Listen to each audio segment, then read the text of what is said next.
আচ্ছা রূপা শোনো, আমি একটা জিনিস খেয়াল করেছি। দেখো, এত বড় এই ঢাকা শহর, এই শহরে এত এত মানুষ, সবার ওয়াশরুম আছে, সবাই ওয়াশরুমে ফ্রেশ হতে যায়, কিন্তু আমার মতো ফ্রেশ মানুষ একটাও নেই রূপা। ওরে বাবা রে বাবা, 2 দিন পর পর যারা পুলিশে ধরে সে আসছে আধ্যাত্মিক কথা শোনাতে। রূপা, গতকাল রাতেও আমাকে পুলিশ ধরেছিল। পুলিশ আমাকে ধরে জিজ্ঞেস করলো, এই সত্যি করে বলতো তুই কি কোনো দল করিস? আমি বললাম হ্যাঁ করি, আমার দল ব্রাজিল। হ্যাঁ, সে তোমার পাঞ্জাবি রং দেখলেই বোঝা যায়। আচ্ছা, তোমার এই পাঞ্জাবিতে কোনো পকেট নেই কেন? কারণ এটা আমার বাবার ষড়যন্ত্র।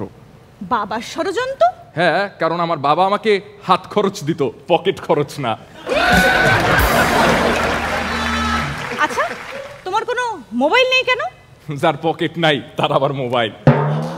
না, মোবাইল না থেকে একটা জিনিস ভালো হয়েছে, কারণ তোমাকে যেভাবে পুলিশে ধরে, আর তোমার যদি মোবাইল থাকতো সেই মোবাইলে তো নিশ্চয়ই আমার ছবিই থাকতো, আর আমার ছবি মানেই তো এই নীল রঙের শাড়িতে ছবি, তাই না? তো দেখা গেত তোমাকে বিনা বিচারে একদম হাজতে ভরে দিত। বিনা বিচারে হাজতে কেন রূপা? কারণ তুমি মোবাইলে নীল ছবি বহন করছো। হতেই পারতো, হতেই পারতো।